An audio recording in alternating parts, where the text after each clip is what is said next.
a bênção de ser avós tem uma figura aí bem clichê, né? É o estereótipo do avô e vovó, né? Cabelos grisalhos, né? A avó com cabelo curto, né? Aquela golinha de... E os netinhos com ramaletes de flores. É bem clichê isso aí, mas enfim, a gente vai ver que ser avó hoje vai muito além do que os clichês que a nossa sociedade colocam, apresentam. Mas isso é um tema que, de fato, né, é bastante interessante. E os objetivos dessa aula são que a gente consiga compreender o papel que os avós têm na família cristã.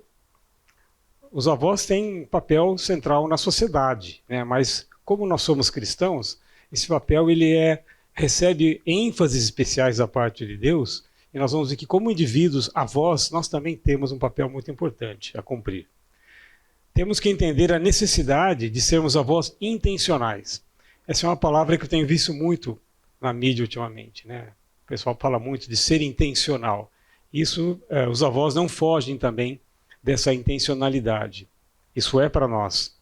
E também desenvolver atitudes e ações que contribuam para um relacionamento abençoado entre avós e seus netos.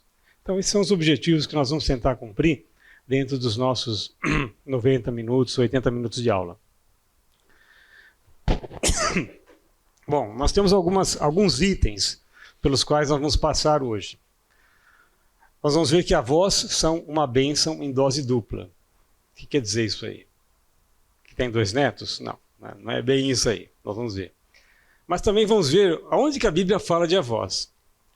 Como nós somos cristãos, estamos numa escola bíblica, é natural que a gente procure amarrar todos os temas que são importantes na vida humana numa perspectiva cristã, evangélica. Isso não é, assim, o tema avós também se encaixa aqui. Então, onde que esse tema está amarrado na Bíblia? Será que a Bíblia fala de avós? Nós vamos ver também como é que, numa passada bem rápida, como é ser avó em diferentes partes do mundo. Vamos também ver como a nossa sociedade mistificou o papel de avós. E a nossa função é tentar desmistificar esse papel e trazer para uma linguagem, né, para uma figura mais bíblica. E como é que Deus vê os nossos netos? Nós sabemos como nós os vemos, mas como é que Deus vê os nossos netos? Também temos que lidar com os pais de nossos netos. Afinal, netos só existem porque nós temos filhos, né? E aí, como é que nós lidamos com filhos que também têm filhos? Vamos ver também como compartilhar netos com sabedoria. Vocês já pensaram que netos, em geral, são compartilhados? Tem outros avós na história. E aí, como é que a gente se relaciona nesse contexto? Como ser avós na cultura moderna? E aí, um legado para os netos. Como é que a gente pode trabalhar para deixar um legado que vai trazer um impacto na vida dos nossos netos? Esse curso ele foi baseado principalmente nesses 2 livros aí. O Legado dos Avós é um livro já de 2011 e ele é exemplo de uma parceria muito bizarra, porque os autores são Davi Merck e Marianne Cox. Sogra e genro. Alguém já viu um livro escrito por sogra e genro? Muito difícil, né? Então esse livro eu acho uma parceria muito rara, mas que produziu um resultado muito bom. Está em português. Esse eu não achei em português, pode ser que esteja, é de 2019. Grandparenting with Grace, né? Da New Growth Press, de 2019. É um livro muito bom também. Esse aqui, ele cobre um aspecto mais assim teológico da coisa, né? Como ser avós. Enquanto que esse também tem teologia, mas ele cobre aspectos mais práticos. Então são 2 livros que se complementam. Com certeza existem mais livros no mercado. Esse aqui eu comprei na livraria aqui da nossa igreja, então quem tiver interesse pode verificar. Muito bem, ser avós é uma bênção em dose dupla. Primeira bênção de ser avós é que nós somos avós. Vocês já pararam para pensar nisso? Nós somos avós. É uma bênção para nós isso aí. Deixa eu fazer um pequeno teste aqui. Quem entra aqui? Ninguém, né? É raro, mas pode acontecer. Alguém foi avô ou avó com entre 40 e 50 anos?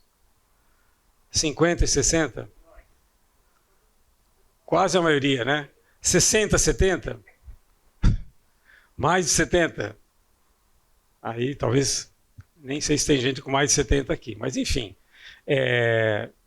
Gente, se nós chegamos à idade de ser avós, significa que Deus nos deu saúde, graça e misericórdia para ver os nossos netos.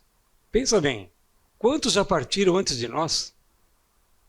Enquanto crianças, jovens, não foram nem pais. Então, ser avô ou avó é uma bênção que nós temos que olhar para, Senhor, muito obrigado. O Senhor me conservou com vida até aqui. Essa é a primeira bênção de ser avós, é ser avós. Nós somos os maiores beneficiados. É uma mostra da graça e misericórdia de Deus para conosco. Vejam o que Provérbios 16:31 fala. O cabelo grisalho é uma coroa de esplendor que se obtém no caminho da justiça. O cabelo grisalho é uma coroa de esplendor. Tá certo que algumas pessoas preferem usar a coroa dos lados da cabeça, né?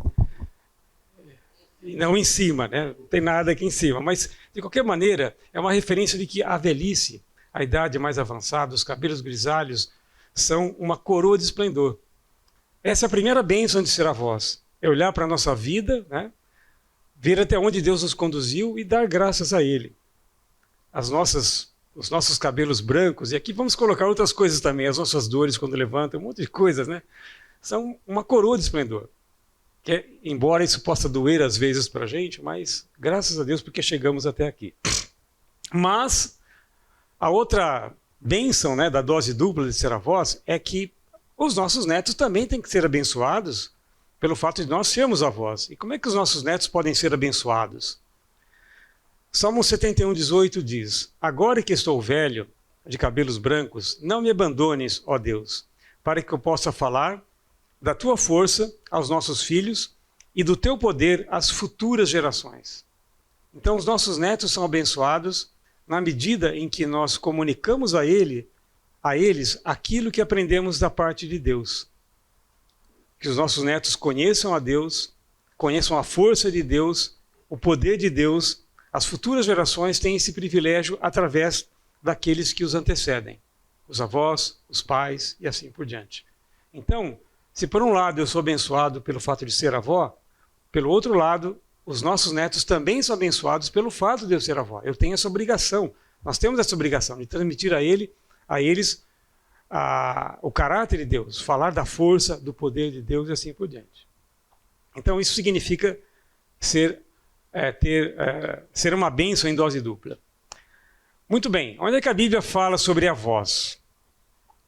Em primeiro lugar, até onde eu consegui pesquisar e entender, o hebraico bíblico não distingue qualquer uma dessas categorias. Avô, bisavô, qualquer antepassado, a Bíblia geralmente trata pelo termo geral pais. Então, quando a Bíblia fala pais, a gente tem que olhar o contexto para saber se é pai porque tem um filho, ou se é pai no sentido de ser uma geração mais antiga, os antepassados, os ancestrais. Então a Bíblia trata isso de uma maneira geral. Quem pode ler para a gente Gênesis 15:15? E você irá para junto de seus pais em paz. Você irá para junto de seus pais em paz. Será sepultado em boa velhice. Isso. Pais pode ser o quê? Aqui. Os pais. Para quem que Deus está falando isso? Abraão. Gênesis 15 é Abraão. Isso, Gênesis 15 é Abraão. Então, poderia ser o pai de Abraão, poderia ser o avô de Abraão, enfim. Unir-se aos antepassados, unir-se aos pais, morrer, né? Mas então vejam como o vocábulo bíblico, né, pais, tem o mesmo sentido de antepassado. E aqui, esse termo do hebraico, no original, significa pai biológico, né? O avô, o antepassado, o patriarca. Então a gente tem que examinar o contexto, como por exemplo, esse versículo de Gênesis 15:15. Para quem que Deus está falando? Abraão. O que Deus quis dizer com pais de Abraão? Será que era o pai biológico dele? Mas pode ser também o antepassado. Então o contexto vai nos ajudar a entender o que a Bíblia está relacionando como pais ou antepassados. Para avó, o único termo explícito na Bíblia está no Novo Testamento, em 2 Timóteo 1,5. Nós vamos voltar a falar disso, mas quem pode ler para a gente? 2 Timóteo 1,5.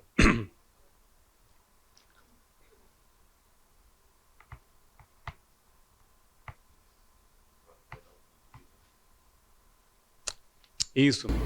Recordo-me da sua fé, não fingida, que primeiro habitou em Lóide, a sua avó, e na sua mãe, Eunice, e estou convencido de que também habita em você. Nós vamos voltar a esse texto, mas é o único local no Novo Testamento em que o termo é usado para avó. E o termo grego aqui é mamê.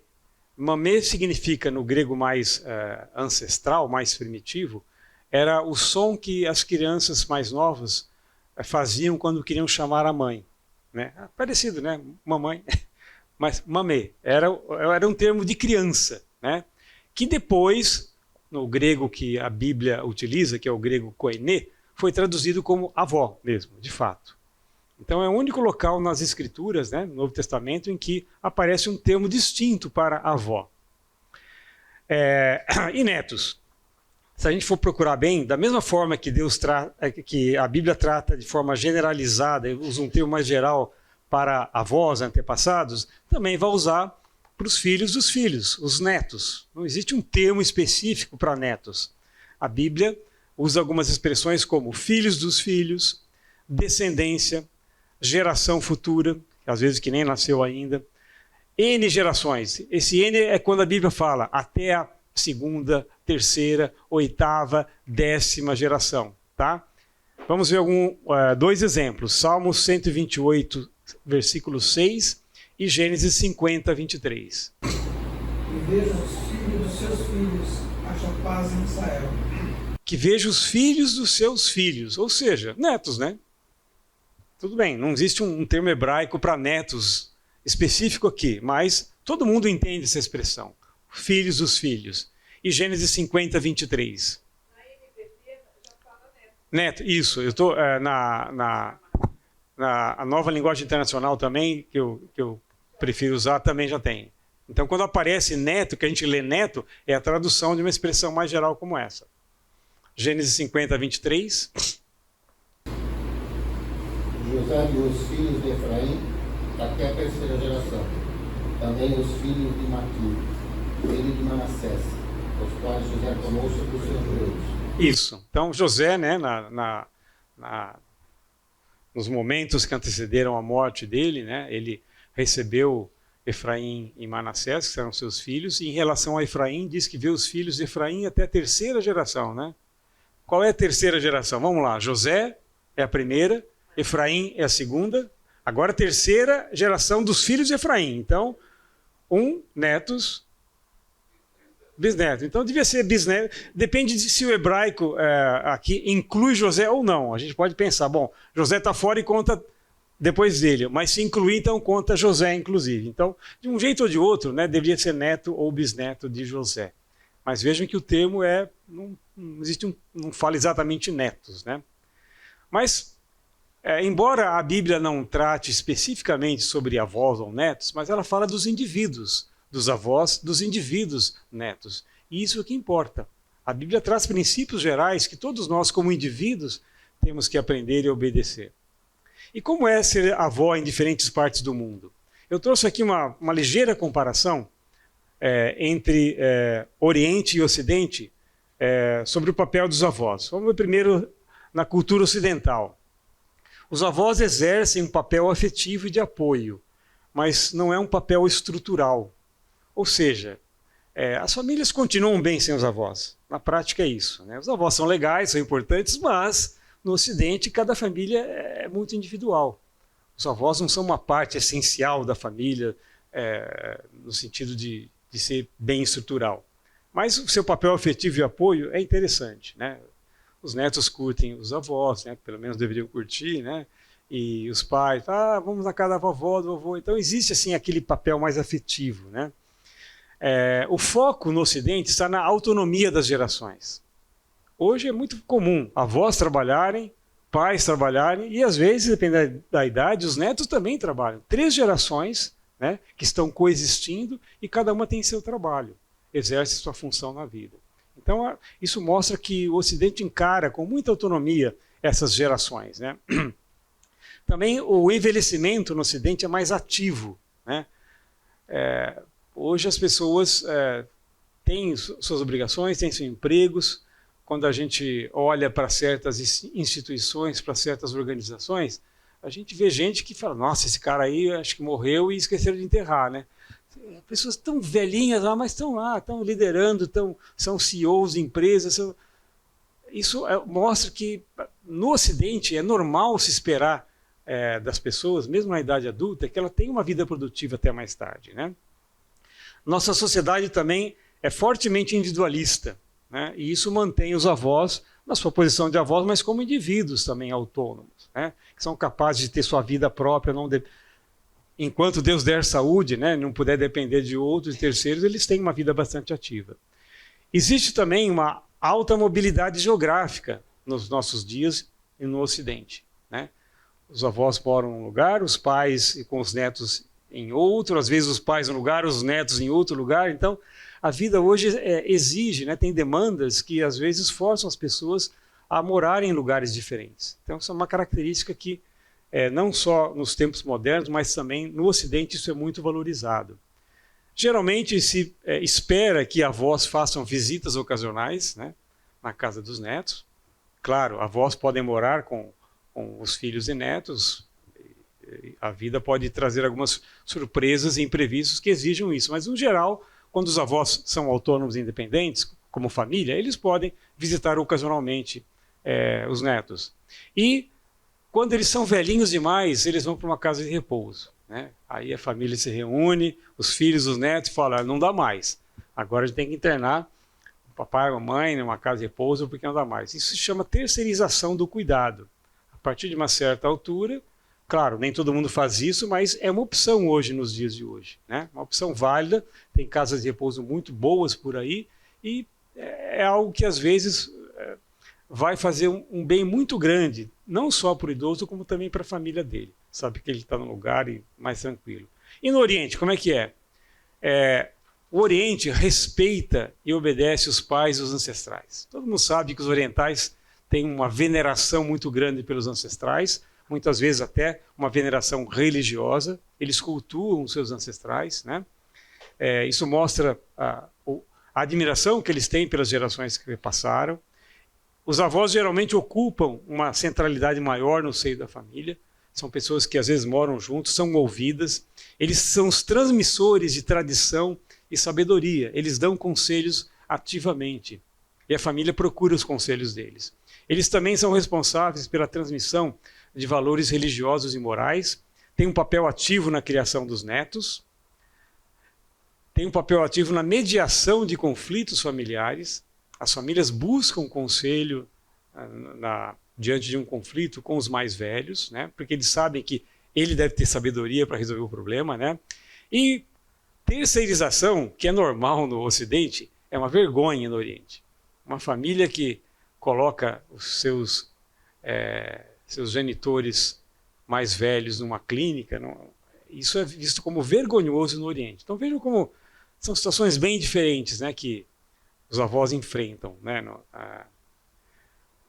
Talvez se a gente pudesse fazer assim, né, juntar Ocidente com Oriente, a gente teria o melhor dos dois mundos, né? Mas infelizmente não dá. Hoje, comparando com os avós do passado, né, hoje tem algumas vantagens que nós avós temos. Mais energia e disposição, né, na medida do possível, claro, né? Isso é sinal de que às vezes nós temos mais saúde. Eu, por exemplo, nem pensar em ver meu pai numa academia, sabe? Minha mãe fazer exercício, correr na rua. Hoje a gente vê, às vezes, velhinhos correndo, na academia, malhando, tudo. Sabe? Isso não existia. Era uma coisa, nem passava pela cabeça deles. A partir de uma certa idade, é uma vida mais reclusa, né? Ou mais contida do ponto de vista físico, entende? E isso, de fato, mudou, né? Também, comparado com o passado, nós temos mais recursos. Se eu for comparar com a geração dos meus pais, eu tenho mais recursos que eles. É claro que recursos não é uma garantia de que o cara vai ser um bom avô ou uma boa avó, né? Mas recursos podem fazer uma boa diferença aqui. Em comparação, nós temos menos tempo. Nós somos muito ocupados, nós temos muita coisa para fazer, nós ainda trabalhamos, né? E às vezes isso vem dos netos também. Os netos têm tantas atividades que não sobra tempo deles para a gente ser avô, né? Às vezes a distância é maior. Nesse caso em que famílias moram às vezes em continentes diferentes, né? Isso foi um caso na minha casa aconteceu isso também, né? Durante muito tempo, minha filha mais velha morou no México durante quase 6 anos com o marido e 2 filhos nasceram lá e não é tão simples assim você pensar em estar junto, né? Tem aquelas datas clássicas, Natal, Ano Novo, quando ir lá, ir nascer um neném e ir para lá, tudo, mas é mais complicado. A distância hoje é um fator às vezes mais crucial do que era no passado. E nós temos maior concorrência também, né? Mesmo que os netos estejam juntos com os avós,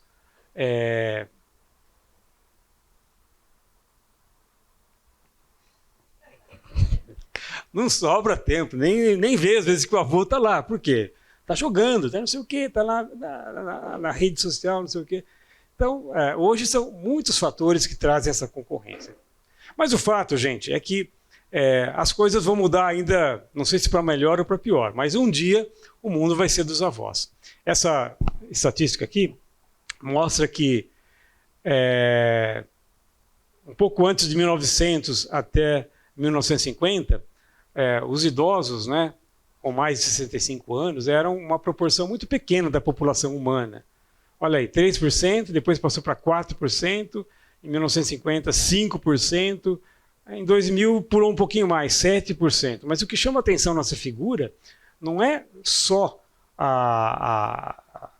o crescimento em si, mas é o salto que isso aqui está dando. Olha aqui, em 2025, nós somos 10%. A estimativa é que em 2050 vão ser 16% e em 2100, 1/4 da população humana vai ser formada por pessoas com mais de 65 anos. Se um economista ver esse gráfico, ele vai pensar o quê? Estamos danados. Não vai ter previdência para sustentar tanta gente, né? Se um cara da saúde pública ver isso, vai falar, nossa, vamos precisar de milhões de clínicas de idoso para dar conta disso. Ou de uma Covid, né, para limpar a área. Enfim, isso pode ser assustador, não sei. Mas o fato é que as crianças...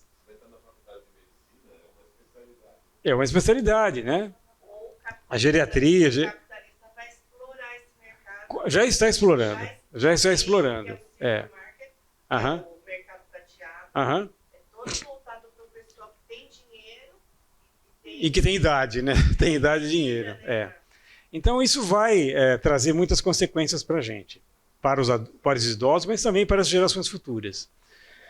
Mas não importa. O que importa é que, como indivíduos, sejamos avós, pais, netos, tios, enfim, nós temos na Bíblia, né, a nossa regra de fé e prática é a palavra de Deus. Então, se ela traz princípios para o indivíduo, não importa o que esse indivíduo seja ao longo da sua vida. Ele pode passar por diferentes fases de vida, né, ser chamado de formas diferentes, ocupar papéis diferentes, mas a Bíblia traz recursos para qualquer indivíduo. E o principal recurso é esse, conhecer a Deus. E conhecer a Deus e obedecê-lo traz as suas consequências do dia a dia. Então não importa se a gente virou avó com 40, 50, 60, 70 anos, não importa se a gente vive na África, na Europa, na Oceania, na América, no norte do Brasil, o que importa é que a Bíblia tem os recursos, tem o alimento necessário para que nós sejamos aquilo que devemos ser na nossa geração. Mas a nossa sociedade, ela nos ilude, né, com algumas frases de efeito que todo mundo já ouviu ou vai ouvir e que mostram uma realidade um pouco fictícia sobre avós, né? Uma delas é essa.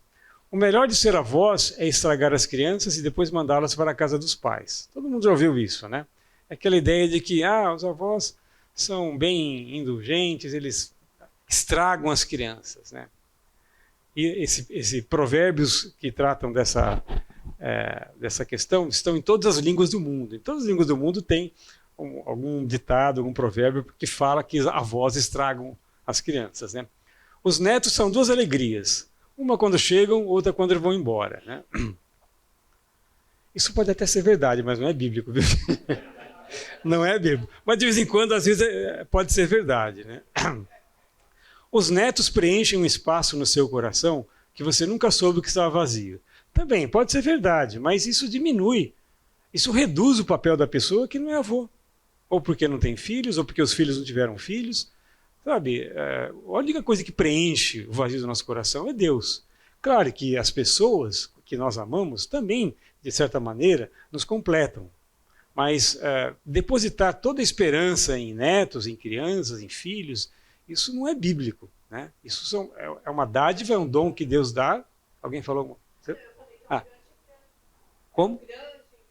Então, exatamente. E na Bíblia, na palavra de Deus, a gente tem o que a gente precisa para completar o vazio do nosso coração. Mas netos, de fato, ajudam também. Quando um avô entra pela porta, a disciplina voa pela janela. Também é uma referência que avós costumam ser extremamente indulgentes com os netos, eles podem fazer de tudo, não tem disciplina em casa de avô, ou quando o avô visita os filhos e os netos, também ele atrapalha na disciplina e assim por diante. Mas é o que a nossa sociedade às vezes espalha, difunde sobre avós. Se eu soubesse que ter netos era tão divertido, eu teria tido primeiro. Também isso é ridículo, né? Porque, sabe, afinal, do ponto de vista humano, os nossos filhos são mais importantes, são para eles que nós dedicamos a vida. O nosso papel como avós é mais limitado em relação aos nossos netos, mas nós somos muito importantes para os nossos filhos. Então, e não é só diversão também que está em jogo aqui. Pode falar. Então, aquela frase lá, quando o avô entra pela porta, a disciplina voa pela janela, eu acho assim, que é um grande risco, porque você coloca em choque contra os pais. Vai dar um problemão isso, né? Que de repente eles não vão vir mais, né? Com certeza, né? A gente vai voltar a esse assunto também aí. E afinal, netos são bênção ou um peso? Frases que às vezes nós avós falamos, né? Quero aproveitar a velhice. Quem não quer? Quem não quer, né? Não é errado. Na minha velhice, quero gastar o dinheiro que ganhei justamente, enquanto tiver saúde. Tá bem. Não tem nada errado nisso, né? É uma coisa válida, né? Não quero e não devo interferir na maneira como meus filhos criam meus netos. Opa, não sei. Claro, a gente não deve interferir, mas estar totalmente alheio é um outro problema, né? A gente não pode ser omisso enquanto avós. Estou muito ocupado para gastar tempo com os meus netos. Minha firma me ocupa o tempo inteirinho, não posso cuidar de criança, não posso ajudar, e quando eu vou na casa deles, o celular não para de tocar, eu tenho que atender, senão eu vou perder meu negócio. Enfim, frases como essa mostram que às vezes netos são um peso. E se a gente for pensar bem, ninguém teve treino para ser avô, né? Embora a Rosana lembrou que nós já tivemos aqui uma aula sobre isso, e eu estou dando uma aula sobre isso também, mas é um tema que geralmente não é muito ocupado, não é muito tratado pelas igrejas, como é, por exemplo, casamento, né? Quantos cursos para casais novos a gente já teve aqui? E vamos continuar tendo. Mas não tem um curso para ser avós, né? Parece que é uma coisa normal, né? É a prorrogação que acontece depois que termina 0-0 no tempo normal. A gente trata disso como, não precisa treinamento, né? Mas será que é isso mesmo? Geralmente, quando nós entramos nessa fase de ser avó, o que tem na nossa cabeça? Em geral, é a maneira como os nossos pais trataram os nossos filhos. Então, a gente está olhando para os nossos pais, está olhando para os nossos filhos e vê como é que eles se tratam. Muitas vezes, essa é a impressão mais forte que a gente tem. Isso pode ser positivo ou negativo. Então, essa impressão, essa expectativa de que quando eu vou ser avô, talvez eu vá reproduzir como meu pai fazia com o meu filho. Será que isso é bom, é mal? Não sei. Mas é a bagagem que nós temos. Principalmente se a gente não fez um curso de avós, né? A gente vai ter simplesmente o exemplo do lar, né? Mas para nós isso aí é muito pouco. Ficar com essa expectativa de que quando chegar na hora, eu vou lembrar o que meu pai fez, vou fazer igual. Não, gente, não é assim. A gente sempre pode melhorar, né? E se nós somos cristãos, a palavra de Deus nos oferece recursos assim ilimitados para melhorar em várias áreas da nossa vida. Então nós precisamos aprender que princípios são esses, qual é a instrução de Deus para que a gente possa desempenhar bem o papel de avós. E num certo sentido, pais e avós são parceiros. Os papéis são diferentes, mas os objetivos são os mesmos, porque eles querem, né, que a futura geração seja discípula de Jesus. Esse é o objetivo dos pais, é o objetivo dos avós, deveria ser dos tios, dos amigos, enfim. Todos nós temos que nos preocupar com que as crianças sejam um dia discípulos de Jesus, conheçam a Jesus. Isso é uma responsabilidade da qual a gente não pode fugir. Transmitir a fé para os nossos netos. Vejam o que diz lá Deuteronômio. Apenas tenham muito cuidado para que vocês nunca se esqueçam das coisas que os seus olhos viram. Conservem-nas por toda a vida na memória. Contem-nas aos seus filhos e aos seus netos. Aqui neto já é a tradução da Nova Versão Internacional. Ou aos filhos dos seus filhos e assim por diante. Também em Deuteronômio 6, desse modo vocês, os seus filhos e os seus netos temerão o Senhor, o seu Deus, e obedecerão a todos os seus estatutos e mandamentos que eu lhes ordeno, todos os dias da sua vida, para que tenham vida longa. Então tudo começa com a geração presente. E Deus está falando, olha, vocês são responsáveis por transmitir a fé para as próximas gerações. Isaías 59, 21. Quanto a mim, esta é a minha aliança com eles, diz o Senhor. O meu espírito que está em você e as minhas palavras que pus na sua boca não se afastarão dela, nem da boca dos seus filhos e dos descendentes deles, desde agora e para sempre. Então a preocupação de Deus em que a fé fosse transmitida para todas as gerações. Mas para isso os pais têm que ser presentes. Para isso os pais têm que saber, têm que conhecer esse Deus. E esse é um salmo muito central nesse assunto. Salmo 78. Não as esconderemos dos nossos filhos. Contaremos à próxima geração os louváveis feitos do Senhor, o seu poder e as maravilhas que fez. Ele estabeleceu um testemunho para Jacó e em Israel estabeleceu a lei. Ordenou aos nossos antepassados que os ensinassem aos seus filhos, para que a geração seguinte os conhecesse, e também os filhos que haveriam de nascer, e eles, por sua vez, contassem aos seus próprios filhos. Vejam quantas gerações, vejam a cadeia aqui de gerações, né? Nessa função de transmitir os louváveis feitos do Senhor, falar do teu poder e das maravilhas que fez. Por que isso é importante? Porque esquecer-se de Deus é algo extremamente natural para o ser humano. A gente não precisa fazer força, não precisa fazer curso, não precisa se dedicar, não. É só agirmos como seres humanos normais que nós vamos esquecer de Deus. E essa transmissão da fé para as gerações seguintes é uma tarefa extremamente árdua. É por isso que a Bíblia enfatiza muito o papel das gerações que conhecem a Deus de transmitir a fé para as gerações que ainda nem sequer nasceram.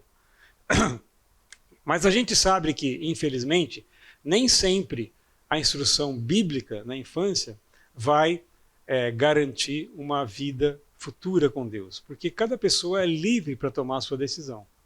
Então, embora a gente saiba que semear está fazendo está sendo importante em casa, enfim, nós estamos dando instrução, fazendo a nossa parte, mas infelizmente não é garantia. A gente conhece vários casos de crianças que depois foram jovens que simplesmente abandonaram o Senhor, tendo recebido toda a instrução que eles deveriam receber de seus pais, da igreja e tudo mais. Quantas gerações vocês acham que é necessário para se esquecer de Deus? Uma só. É o que aconteceu lá com Israel em Juízes. Depois que toda aquela geração foi reunida aos seus antepassados, quando Josué morreu, a geração de Josué, surgiu uma nova geração que não conhecia o Senhor. Espera aí, ali, está colado, como não conhecia Deus, né? E o que ele havia feito por Israel. Então, os israelitas fizeram o que era mal aos olhos do Senhor e prestaram culto aos Baalins. Abandonaram o Senhor, o Deus dos seus antepassados, que os havia tirado do Egito, seguiram e adoraram vários deuses dos povos ao redor, provocando a ira do Senhor. Uma geração é suficiente para que a fé no Senhor seja esquecida. Por isso que nós temos que dar muita atenção ao que Deuteronômio fala. Temos que transmitir a fé para as gerações futuras. Temos que mostrar a eles a glória do Senhor, falar dos feitos do Senhor, daquilo que alimenta o nosso coração. Porque basta uma geração. De quem foi a falha? Não sei. Juízes cobre um intervalo de mais ou menos 350, 430 anos. Isso é tempo suficiente para que existam 12, 14 gerações, mais ou menos. No entanto, na primeira geração, pós-Josué, eles já abandonaram a Deus. Então isso é triste. Como Deus vê os nossos netos? Deus vê nossos netos como bênção para nós e para os nossos filhos, os pais dos nossos netos. Os filhos são uma herança do Senhor, e os frutos do ventre, uma recompensa. Como flechas nas mãos do guerreiro, são os filhos nascidos na juventude. Então aqui está falando dos filhos que nós temos, que nós tivemos. Né? Isso é um ponto que não existiria neto se não tivesse filhos. Então a gratidão a Deus tem que começar por aí. Olhar que os nossos filhos são uma dádiva de Deus, uma recompensa de Deus. E os filhos dos filhos, os netos, são uma coroa para os idosos. E os pais são o orgulho dos seus filhos. Então os netos são uma coroa para os idosos. Então a Bíblia está sendo muito clara aqui, né? Deus colocou em nossas mãos a responsabilidade de prover a perspectiva e a sabedoria de que nossos netos precisam para responder aos desafios da vida. Isso resume tudo que a gente viu até agora. É nossa responsabilidade. Se os nossos filhos falharem, a gente não vai suprir 100%, mas a gente pode ajudar. Se nós falharmos, e nossos filhos também, ai dos nossos netos. Né? Mas a gente não pode esquecer que nós, como avós, temos esse papel importante na vida deles. Mas, eu sei que todo mundo gosta de olhar para os netos, principalmente naquela idade de 11 anos para baixo, né, como muito fofinhos. Mas são fofinhos pecadores. Né? Pecadorzinhos. Né? Uma gracinha de pecadores. Né? Eles são. Então, a gente tem, em primeiro lugar, eles vêm à igreja? Vêm. Ótimo. Eles nasceram numa família, um lar cristão? Ótimo. Eles leem a Bíblia? Ótimo. Eles oram? Ótimo. Eles têm uma boa influência? Ótimo, ótimo, ótimo. Mas isso não é suficiente. Isso não é garantia de que eles vão viver uma vida correta e cheia de êxito. Não é uma coisa matemática. Vai à igreja, ora, lê a Bíblia em casa e pronto. Tá, não precisa de mais nada. Deus tem que estar agindo em cada passo. E essas coisas ajudam e são importantes. São necessárias. Mas a gente tem que estar com os joelhos no chão aí pedindo para que Deus abençoe a vida deles e que ele, de fato, o que eles estão aprendendo reflita em resultado. Então os nossos netos, embora isso possa nos chocar ou talvez nos deixar assim atônitos, a gente nunca pensou nisso, né? Nossos netos são pecadores. Nossa, nunca tinha pensado nisso. Você tinha, Zé? Nossos netos são pecadores. Olha só que interessante, né? E como qualquer ser humano, eles também dependem da graça de Deus em Cristo. Nosso maior desejo como avós deve ser que nossos netos ponham a confiança em Deus e o obedeçam. E nós vamos, antes de sair para o intervalo, ler novamente o Salmo 78, só que agora acrescentando mais um versículo no final. Ele, Deus, né, estabeleceu um testemunho para Jacó e em Israel estabeleceu a lei. Ordenou aos nossos antepassados que os ensinassem aos seus filhos, para que a geração seguinte os conhecesse, e também os filhos que haveriam de nascer, e eles, por sua vez, contassem aos seus próprios filhos. Para quê? Qual que é o objetivo de tudo isso? Assim, eles poriam a confiança em Deus, não se esqueceriam dos seus feitos e obedeceriam seus mandamentos. Simples assim. Então, quando a gente faz a nossa parte, eu creio que Deus cumpre as suas promessas também. E se a gente é firme em transmitir a fé para os nossos filhos e netos, eles vão colocar a sua confiança em Deus e obedecer os seus mandamentos. Então vamos lá para o intervalo, gente? Vamos ver algumas oportunidades que nós temos para instruir nossos netos no caminho da verdade. Né? Nós já vimos vários mandamentos que insistem para que a gente obedeça esse aspecto importante da vida, transmita e instrua nossos netos no caminho da verdade. Mas na prática, como é que a gente pode fazer isso? Bom, nós temos na leitura bíblica e nas orações, em casa, né, muitas oportunidades para fazer isso. Eu imagino que qualquer família cristã não coloque todas as fichas da igreja, né, no semear. Acho que em casa a gente tem que praticar também, né? Então, há momentos, algumas famílias fazem isso de uma maneira mais sistematizada, mais regular, menos regular, mas o fato é que o lar oferece condições para que a gente possa ler a Bíblia e orar com as nossas crianças, com os nossos netos, né? Mas se eles vêm ao semear, se eles vão à igreja, a gente pode pedir para que eles contem o que aprenderam lá, né? A gente costuma fazer isso em casa, quando eles chegam lá para almoçar no domingo, e aí, o que você aprendeu, tal, né? E aí a gente consegue medir mais ou menos não só o que eles estão aprendendo, mas como estão aprendendo. Então, se eles saem daqui 11 horas, vamos dizer que eles vão almoçar meio-dia, meio-dia e meia, se conseguiu lembrar o que aprenderam, já está muito bom, né? Tem 1h30 aí de memória, está ótimo isso aí. Mas, enfim, são oportunidades que a gente tem de puxar um pouquinho, de resgatar um pouco aquele assunto que eles tiveram na igreja, né?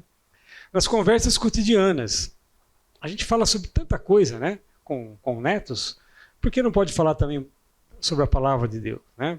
Puxar aqueles assuntos que às vezes são mais delicados e tentar mostrar a perspectiva bíblica sobre aquilo que está interessando a vida do neto naquele momento.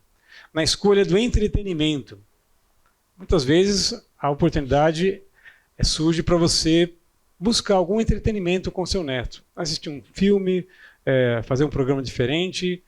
Isso também pode ser uma oportunidade para que a gente possa colocar os valores bíblicos para ele, né? Na música que ele vai escolher, no filme, desenho que ele vai assistir. E a gente sabe que hoje não dá para confiar em desenho animado, não. Se a gente olhar bem, tem sempre uma ideologia por trás daquele desenho aparentemente inofensivo. Então a gente tem que estar vigilante também nesse aspecto, né? E hoje é muito fácil, né? Eles dominam o controle remoto com muito mais facilidade do que a gente, né? Então, daqui a pouco já está lá no Netflix, já está vendo isso, aquilo, então a gente tem que estar meio atento a isso também. Os presentes que nós damos a eles, né? Acho que eu vou falar um pouco mais sobre isso, mas presentear os netos também é uma oportunidade de demonstrar a eles o quanto eles são importantes para nós e para Deus, né? Nos comentários sobre atitudes virtuosas ou egoístas de amigos e colegas.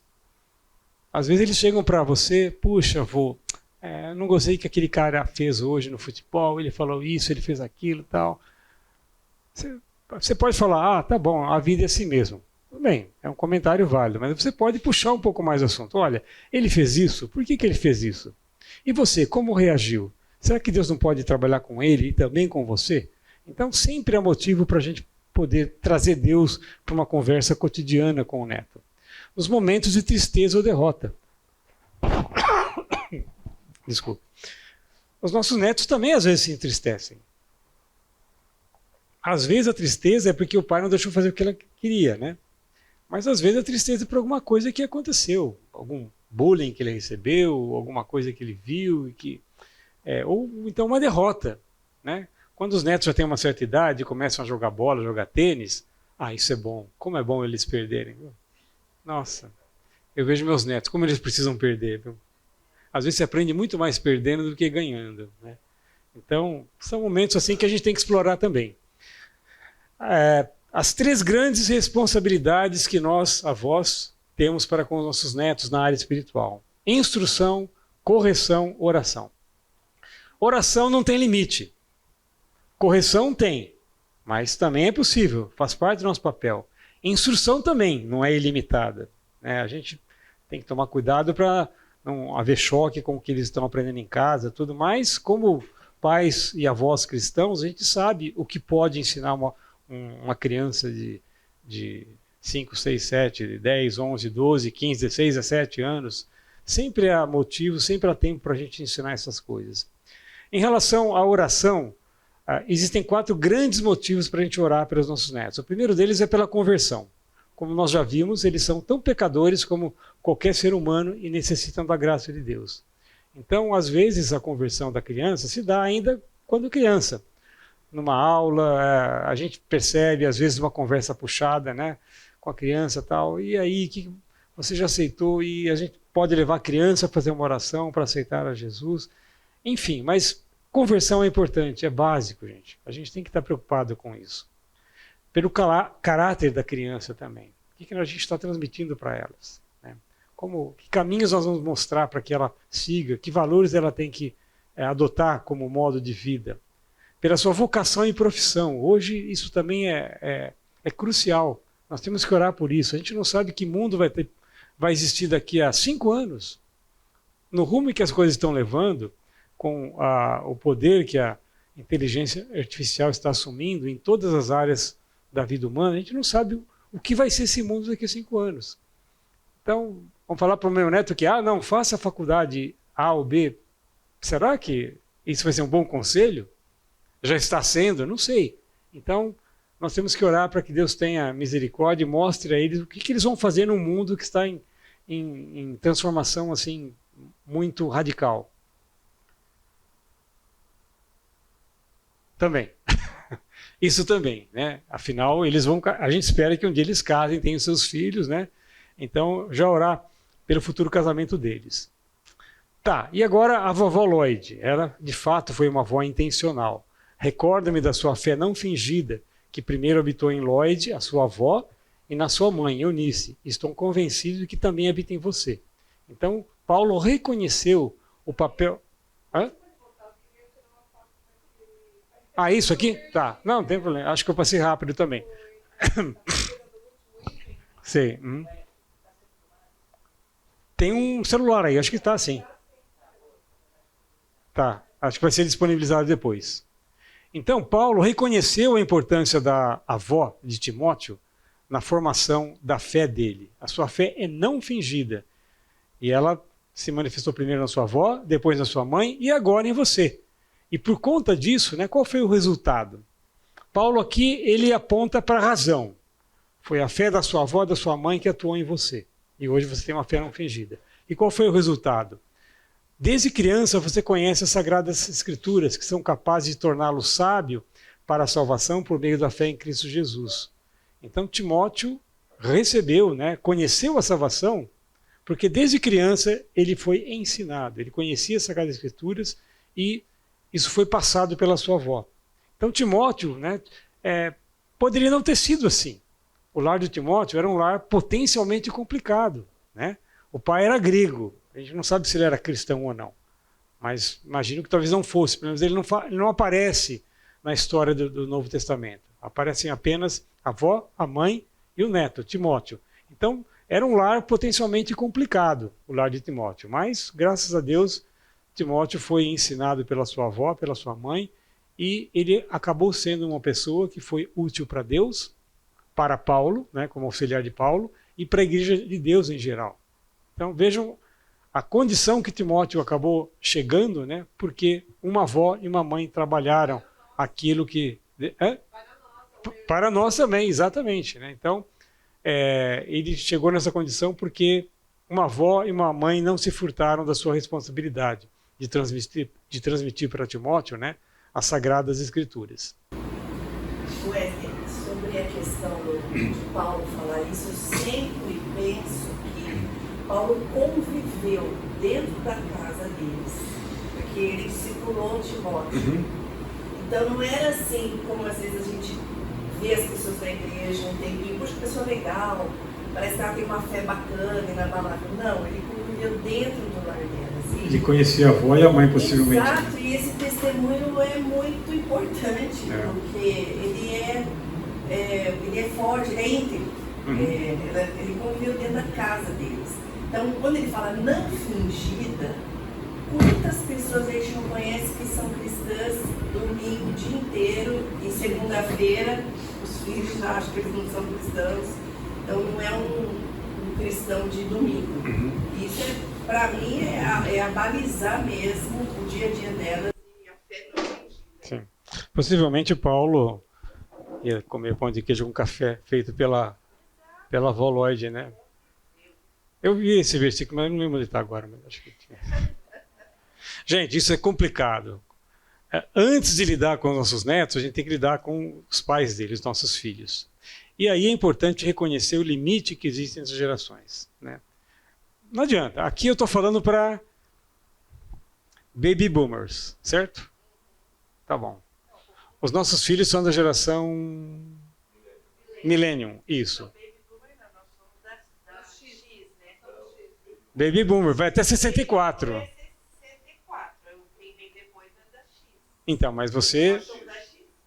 Ah, vocês são da X? Muito prazer. Tá bom. Mas enfim, Milênio. Nenhum avô ou avó foi perfeito como pai e mãe. Triste realidade. Mas é isso mesmo, não adianta, gente. A gente vai, até hoje a gente lembra de coisas que nós falhamos com os nossos filhos, entende? Então, olhar para os nossos netos assim, com culpa, eu não vou ser um avô perfeito porque eu também não fui perfeito como pai. Tudo bem, são pensamentos que passam pela nossa cabeça, mas a gente tem que saber lidar com isso. Deus está pronto para nos abençoar apesar das nossas falhas. Entende? Não seria diferente. Nós não seríamos pais perfeitos, também não seremos avós perfeitos.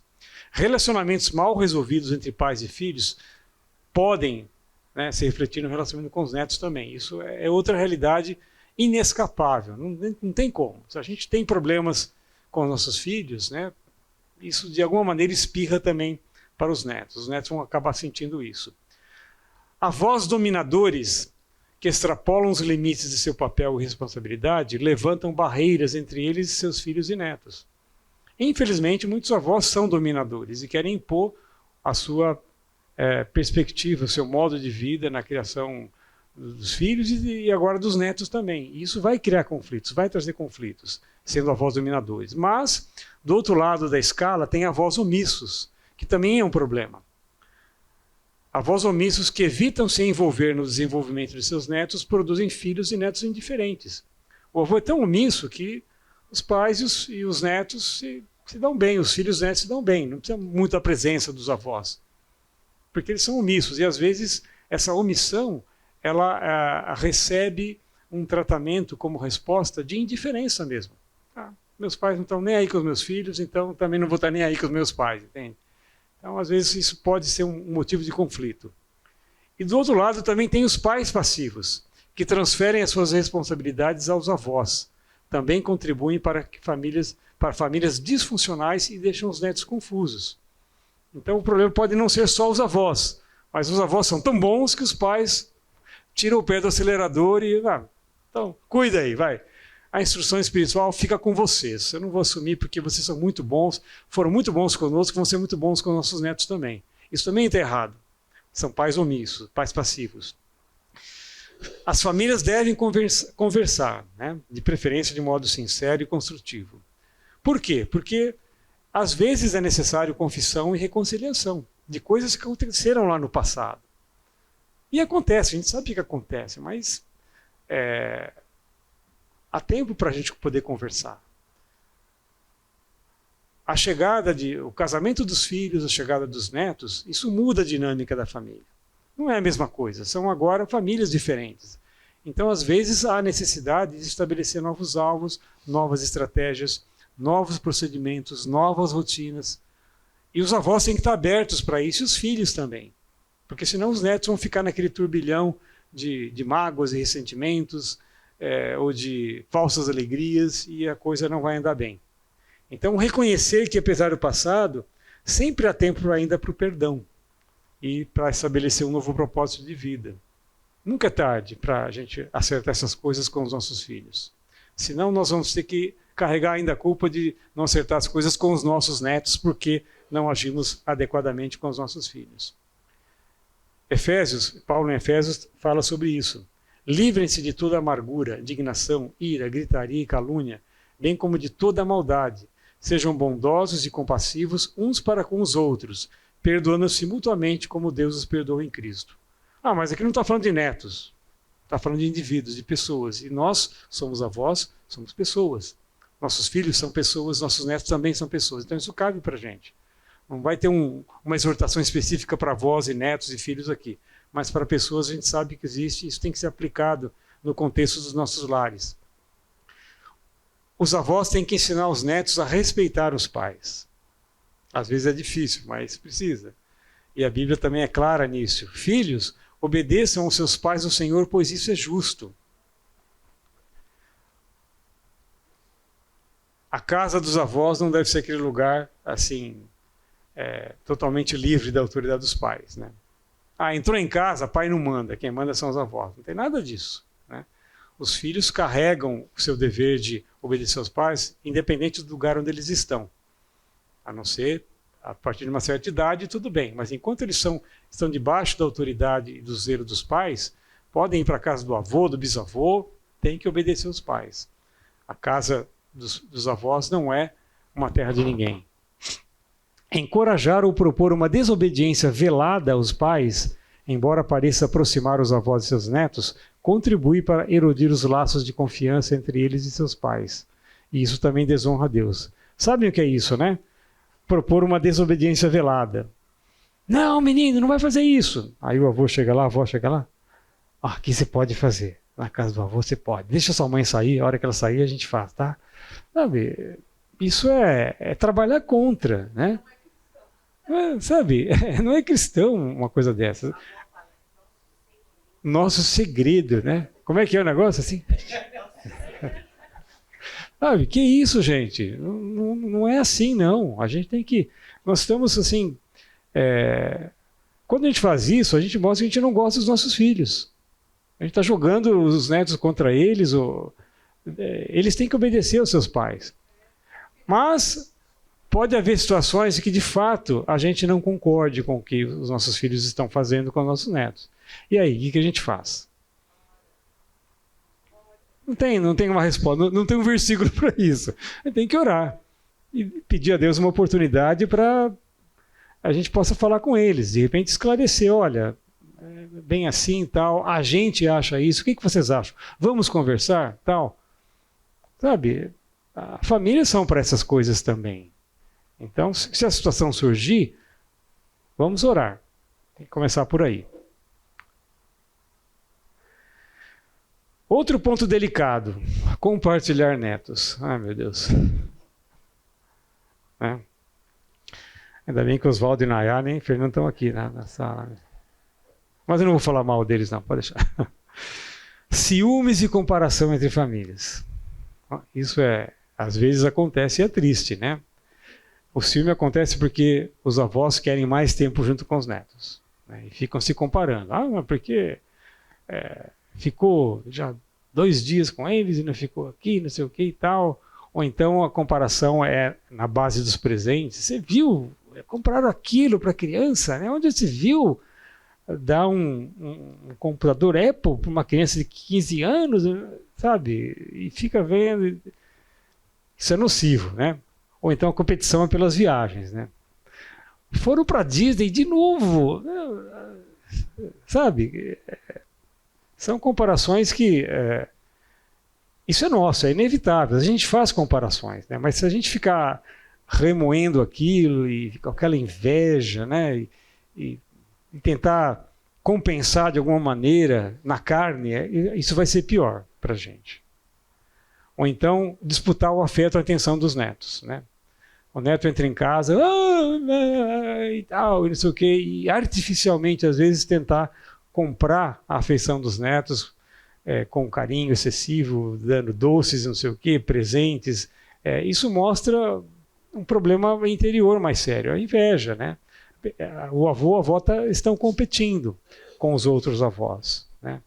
Às vezes os outros avós têm mais recursos. É um direito deles dar o que eles querem para os netos. Que eles sejam sábios para fazer isso. Mas às vezes não são sábios. E aí, nós é que pagamos o pato? Nós é que vamos ficar agora remoendo de inveja? Não, Deus tem que lidar com isso também no nosso coração, né? Por quê? Porque o amor pelos netos não se mede por essas coisas. Embora isso faça parte do relacionamento entre avós e netos, mas não é isso que determina um relacionamento bom, funcional e, sobretudo, espiritual com os netos.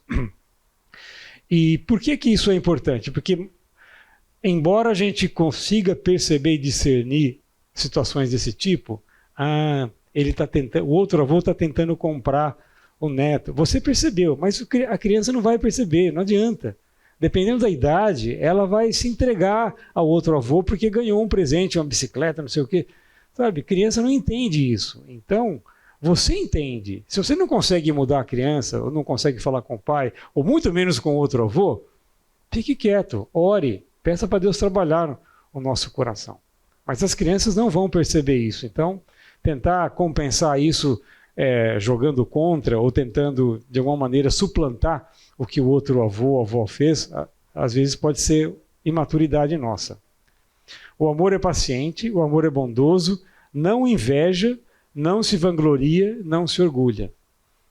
Eu acho que não invejar é o principal recado que nós avós temos quando a gente começa a sentir uma pontinha de ciúme, porque a gente está comparando, né, a nossa figura de avós com os outros avós com os quais nós compartilhamos também os nossos netos. Pode haver diferenças culturais e de valores também nessa história aí. As tradições podem ser diferentes. Quando a gente está mais ou menos assim, quando as famílias, né, envolvidas nesse relacionamento têm o mesmo nível social, o mesmo grau de instrução, isso pode colaborar para que o contexto familiar não traga valores ou não sejam afetados por tradições muito discrepantes, muito divergentes, que às vezes podem acontecer quando as famílias vêm de origem geográfica ou étnica muito diferentes, né? Ou de classes sociais muito discrepantes também. Infelizmente, é um problema que às vezes esse desnível pode trazer. Mas ninguém fica escolhendo, né? O cônjuge, às vezes a gente gosta de uma pessoa e ela é rica, eu sou pobre, ou o contrário, a gente quer casar, a gente se gosta, né? Mas a gente sabe que às vezes isso pode atrelar situações no futuro que podem ser conflitantes. E aí a gente tem que ter muita sabedoria para lidar com isso. Então, tradições de família podem ser importantes para criar esse conflito. Tal família comemora o Natal. Mas meu pai acha que Natal é uma invenção pagã, então não vou comemorar nada, não vai ter árvore, não vai ter bolinha, não vai ter presente, não vai ter nada em casa. E aí, que casa os netos vão gostar mais? Uma casa que tem árvore de Natal, que tem enfeites, que tem luzes, ou uma casa, assim, totalmente despojada de qualquer lembrança de Natal?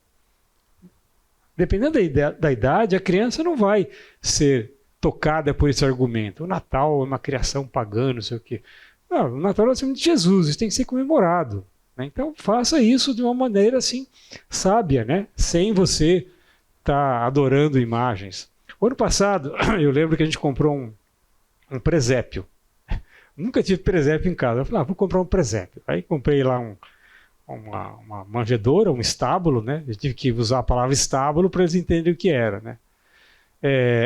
As figuras, os personagens, a vaquinha, a boizinha, a cabrinha, a ovelhinha, tal, palha, né, um bercinho, menino Jesus, anjo, tudo aquilo que estava lá em Lucas 2. Né? Aí a gente ia comemorar o Natal na casa de uma das filhas, aí levamos o presépio, colocamos numa caixa fechada, falou. E antes eu falei para minha filha, 2 semanas antes do Natal, estuda com eles Lucas 2, para que eles entendam todos os personagens que estavam lá. E eles fizeram isso, né? Minhas 2 filhas tentaram ler Lucas 2 com eles. Aí quando chegaram lá, abri a caixa, aqui agora vocês vão montar para a gente a figura, o cenário do nascimento de Jesus. Quem que estava lá? Aí eles começaram, porque tinha anjo, o pastor, não sei o quê. Tá certo, o pastor não estava bem lá, né? Mas a gente dá um jeito, aí coloca os pastores no cenário também, né? O boizinho e tal, né? E eles foram lembrando da história enquanto montavam aquilo. Era uma coisa pagã? Não sei, né? Tinha os reis magos lá, talvez fosse. Mas enfim, eles lembraram, puxaram uma história bíblica e construíram na cabeça dele aquele cenário e se divertindo, colocando lá. E foi interessante porque o mais velho tinha 11, o mais novo tinha 6. E eles se brincaram numa boa ali, gostaram da atividade, entende? Então, tradições às vezes podem ser trabalhadas para o benefício de toda a família. Crenças religiosas. E se os filhos casaram com uma pessoa que não é crente? Se o cônjuge não é crente? Não tem a fé cristã. Crê, sei lá, espiritismo ou alguma outra coisa, ou é um agnóstico, enfim.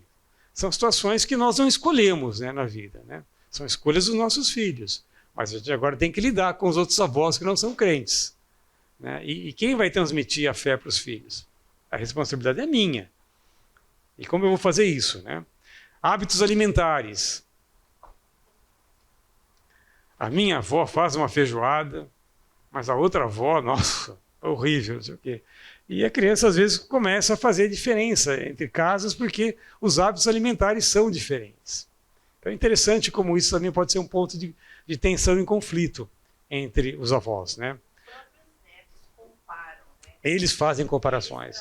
Comparações e cabe a sabedoria de Deus para a gente não cair nessa, porque tem avô que fala, você gosta de ficar mais na minha casa ou na casa da outra avó?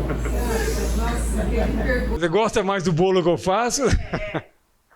A gente é muito carnal nessa área. A gente entra, se deixa levar por ela, pelas crianças, e quando vê a gente está competindo, né? Então, as famílias podem ter formas distintas de educar os netos também, por conta de tradições, crenças, hábitos de fé e tudo mais. Então a gente tem que estar ligado, aceso nesses assuntos, porque eles podem ser importantes. Mas o que a gente tem que fazer? Claro, de novo, primeira coisa, vamos orar. Há um ponto de tensão, de conflito com a outra família de avós? Vamos orar. Buscar compreender e respeitar as diferenças e evitar críticas. Não vamos entrar nesse jogo de maldizer os outros avós, de diminuir os outros avós. Não cabe a gente fazer isso, nem que eles não sejam crentes. A gente não pode tratá-los com menos respeito só porque eles não são crentes. As crianças vão perceber isso. E, sim, combinar com os filhos que valores vão ser priorizados.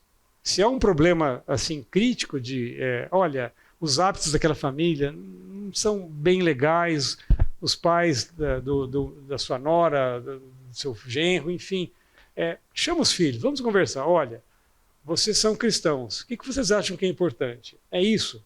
Tem como a gente trabalhar isso para que a influência da outra família não seja nociva nessa área específica? O que a gente pode fazer? Qual vai ser a estratégia? Faça um plano.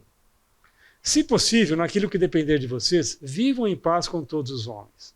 Então isso aqui é um recado que a gente deve puxar para esse contexto nosso, de competição entre famílias, né? Questões financeiras. A gente tem que ensinar aos netos o valor do amor e do tempo, e não só do dinheiro. Eles logo vão perceber o valor do dinheiro. Claro, é a primeira coisa que eles percebem é o valor do dinheiro. Mas o valor do amor e do tempo é uma coisa que exige um pouco mais para que eles aprendam.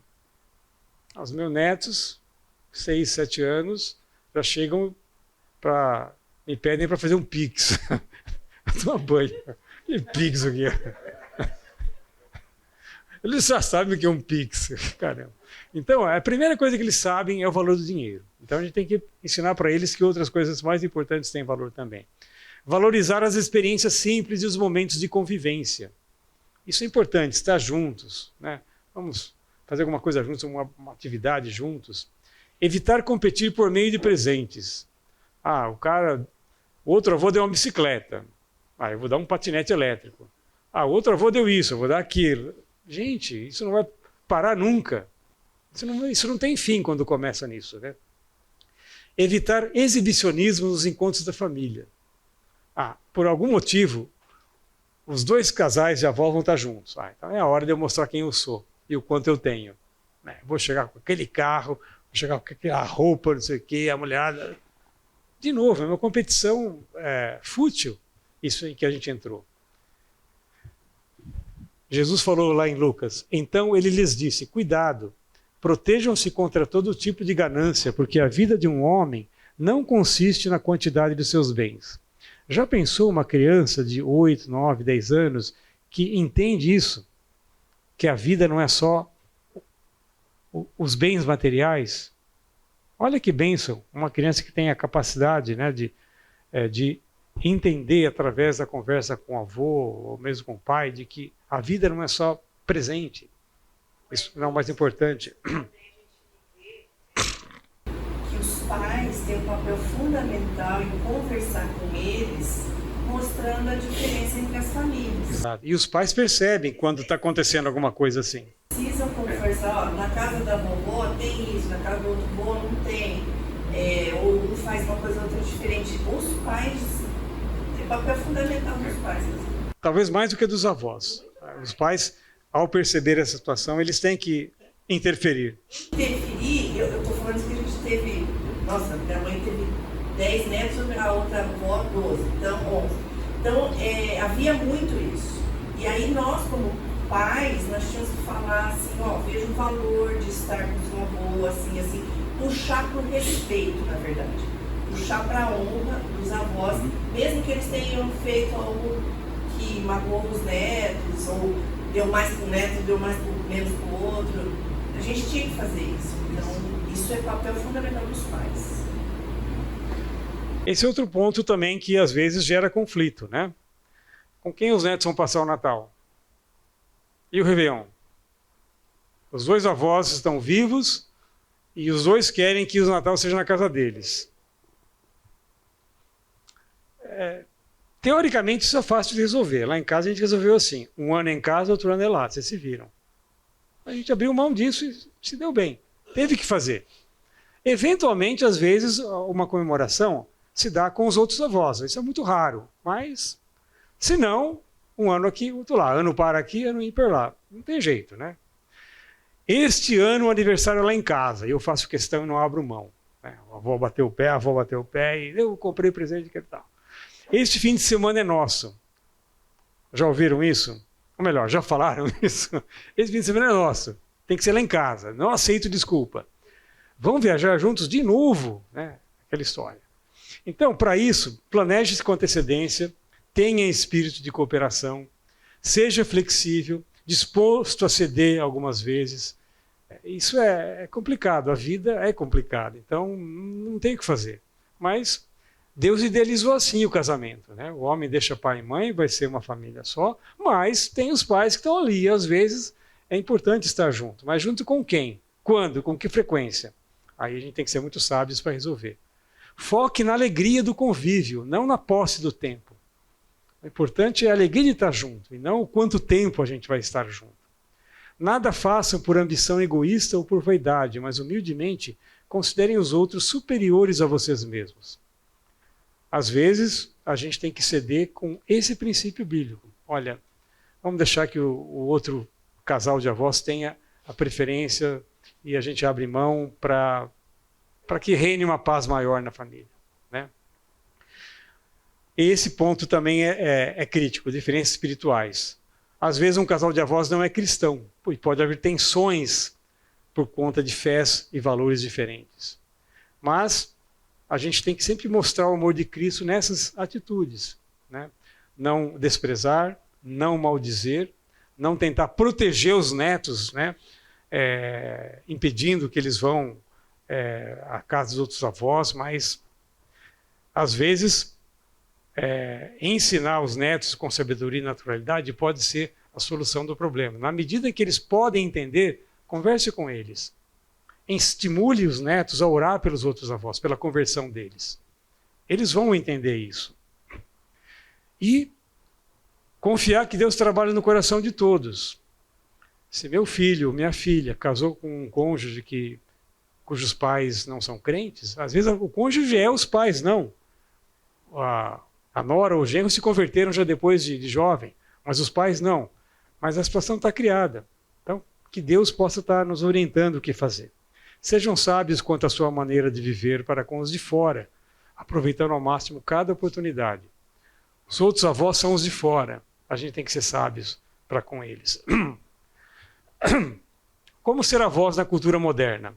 Tem alguns desafios que a gente tem que vencer. Primeiro, às vezes as distâncias separam as famílias. Como lidar com isso, né? A gente tem que aprender a viver com a distância.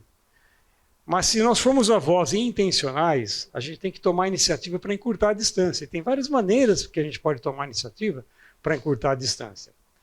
Uma delas é planejar visitas às casas dos netos. A gente pode fazer isso de uma maneira assim, bastante organizada, né? Lógica, envolvendo nossos filhos também na história. Como é que pode ser? Esse ano nós vamos ter tantos feriados, como é que a gente pode fazer? Não é uma coisa difícil. Às vezes a gente tem que ter uma atitude mais empresarial também em coisas de família, né? Porque existe, às vezes, uma logística que tem que ser fria, tem que ser calculada. Olha, aqui tantos feriados, aqui planeja. Não é errado. Planeje visita dos netos à sua casa também. Né? Quando é que eles vão lá? Tem tantos feriados, tantos fins de semana, um feriado, um fim de semana por mês, 2, enfim. Não tem regras. Vocês é que têm que saber sobre isso aí. Planeje férias junto com os seus netos. Isso é importante. Já fizemos isso, é muito gostoso, né? Quando é possível. Estabeleça proximidade virtual. Poxa, a gente tem um recurso que pode ser usado para o bem ou para o mal. Vamos usar para o bem, né? Utilize a tecnologia a seu favor e mantenha essa proximidade virtual com o seu neto. Em alguns casos, considere mudar para onde seus netos estão. Às vezes, por que não? Você está aposentado, tem recursos, não tem vínculos ou raízes com o lugar onde você mora. Às vezes mudar até vale a pena. Pode ser bom para você, para eles, para todo mundo. Por que não? Enfim, também não há regras, procure a melhor situação possível. Encare os desafios da separação. E se os pais se divorciam? Qual vai ser o papel dos avós? O que os avós podem fazer? Eu vou jogar algumas coisas aqui, porque são situações muito complexas, e a gente não tem tempo para discutir tudo, mas só para vocês pensarem que são desafios que a vida pode nos apresentar. Os pais se divorciam.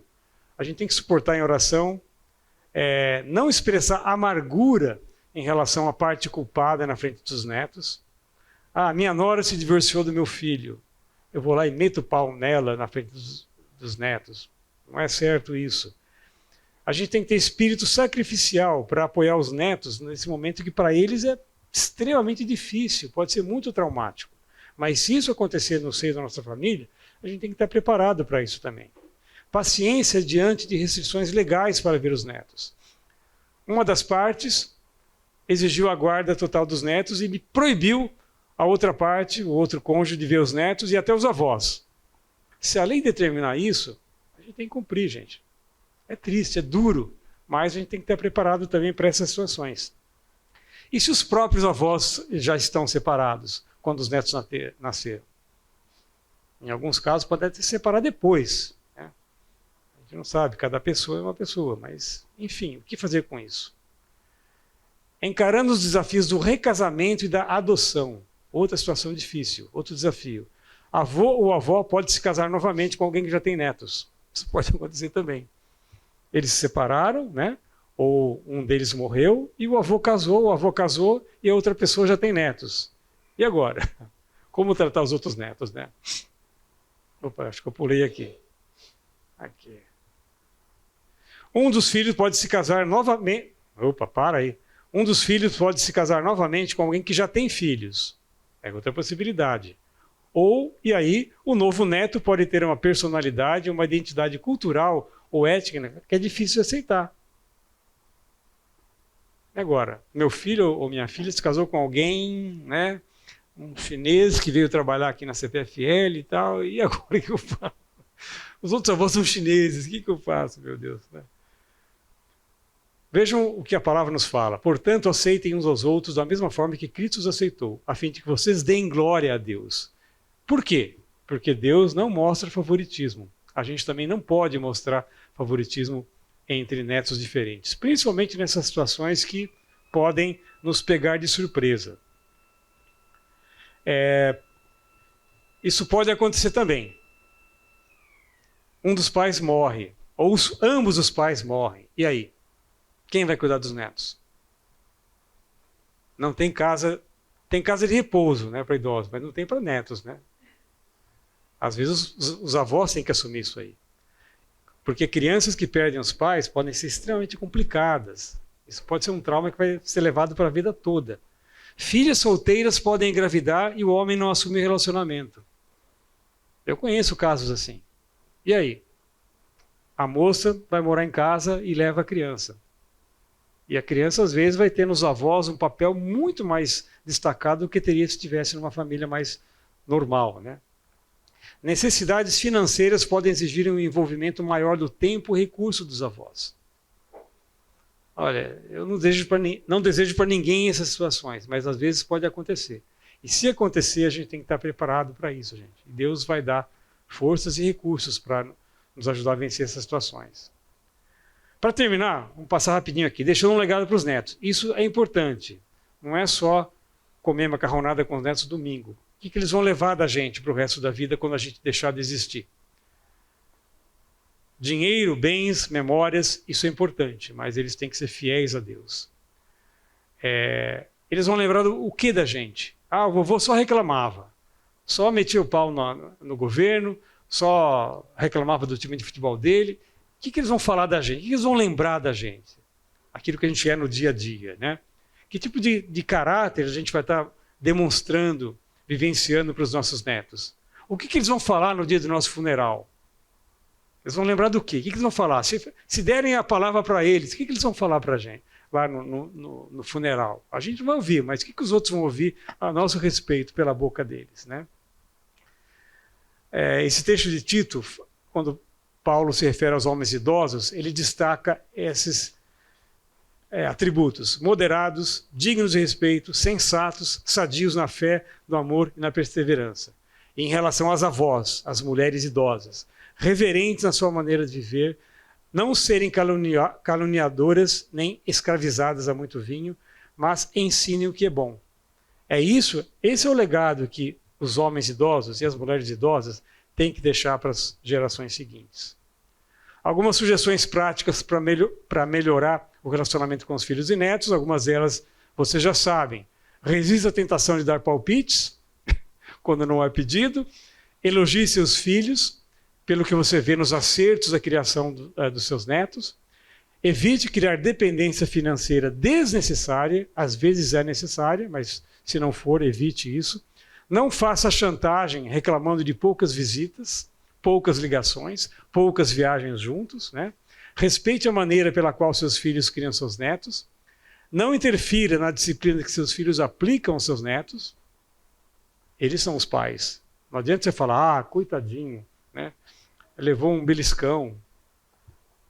Sabe? Não é porque você apanhou de cinto que você não vai deixar seu filho dar um beliscão na orelha do seu filho, do seu neto, né? Não mime seus netos sem o consentimento dos pais. Principalmente se é alguma coisa que tem poder para corromper a criança, né? E ela vai gostar demais daquele presente, esquecer do resto da vida, né? Dar um videogame quando na verdade ela precisa estudar. Consulte seus filhos antes de darem um mimo para os seus netos, né? Nunca critique sua nora para seu filho ou seu genro para sua filha. Não aceite reclamações dos seus filhos, genros ou noras contra os cônjuges dele. Então, gente, tem muita coisa que a gente pode evitar de fazer. Construir memórias é extremamente importante. Tudo que nós vimos até agora é uma maneira de estar construindo memórias para os nossos netos. E aqui eu vou passar algumas coisas que a gente pode fazer com um pouco de disposição e criatividade. 1, 2, 3, 4, 5, 6, 7... Tá? Então, tá bom, vou deixar isso. Vocês podem fotografar e depois olhar com calma, depois ver no site. Mas eu acho que todos nós já fizemos pelo menos uma coisa, né? Praticar um esporte, ensinar, empinar pipas, andar de bicicleta, pescar, ir ao futebol, ler um livro, jogar bola. Algumas coisas são limitantes, né? Eu não jogo mais bola com meus netos, eu não tenho joelho para isso. Mas eu consigo pescar com eles.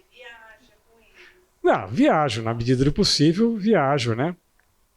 E vou viajar com o Nuno daqui a 15 dias, Eu tenho um programa lá em casa, quando meus netos fazem 10 anos, eu faço uma viagem com eles de 4 dias, né?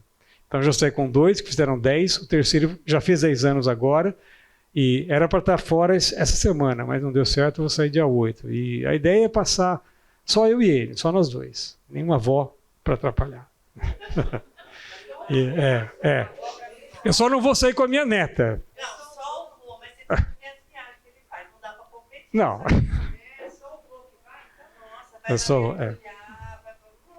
vai Com a minha neta eu não vou poder fazer isso, por uma razão muito simples.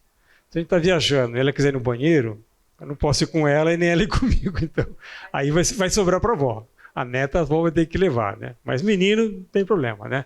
E falando nisso, gente, essa frase, eu gostei muito dela. É uma frase que está nesse livro aqui, que foi feita por esse casal, Jerry e Jack Schroer, né? É esse, então? Eu não lembro. Não, porque esse livro aqui tem umas frases também no final. Não, ele cita o casal aqui, não é o autor, está nesse livro. Nossos netos nos dão vida, damos a eles experiência. Eles nos fornecem entusiasmo, emprestamos para eles a sabedoria dos anos. Netos renovam em nós a sensação do possível, dão-nos esperança, lembrando-nos de que coisas sobre nós mesmos, que talvez esquecemos, e ensinando-nos outras que nunca soubemos. Achei muito original e interessante essa perspectiva desse casal que aparece no livro, e com certeza ser avô é muito mais fácil quando se tem uma avó também para ajudar, né, e fazer a companhia. Então, que Deus possa estar nos abençoando aí nessa jornada de ser avós. Muito obrigado, gente. Que Deus abençoe a todos aí nesse dia.